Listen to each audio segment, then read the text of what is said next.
The Russian invasion of Ukraine has displaced some 1 million people, with millions more at risk. The European Union nations have been swift in their response to the Ukrainians crossing over.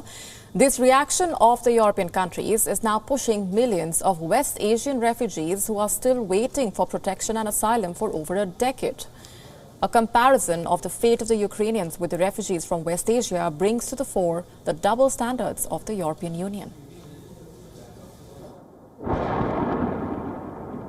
In a week since the Russian invasion of Ukraine, the war has displaced 1 million people, millions more at risk of being displaced.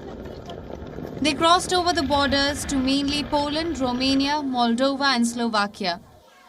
In the wake of the humanitarian crisis, European nations have been swift in their response, with residents pitching in to shelter refugees and governments mobilizing aid and allowances.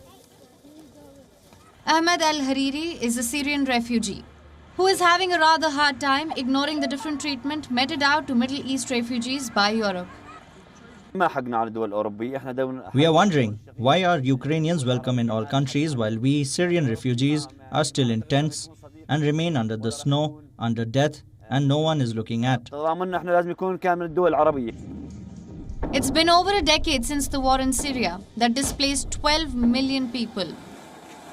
It took European nations 10 years to shelter 1 million Syrian refugees. Now one can't help but ask why there are still thousands of refugees from the Middle East living in precarious tents in the biting cold, hoping for a better future. Europe's response to the Ukrainian refugees, though commendable, has brought to light its double standards. Just last year, Poland faced criticism for pushing back asylum seekers from Middle East crossing over from Belarus. The border standoff made headlines across the globe. Another clear example, I think, of double standards is this idea, again, on refugees, but also on transferring weaponry or even allowing citizens to go and fight in Ukraine for their causes. Whereas if people had shown solidarity by flying to Libya or Syria, suddenly they were automatically considered as, security threats.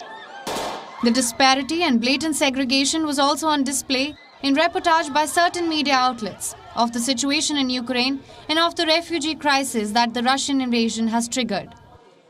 Though Europe's treatment of Ukrainians has sparked off a heightened sense of abandonment, refugees and critics also lay equal blame on their Middle Eastern brethren.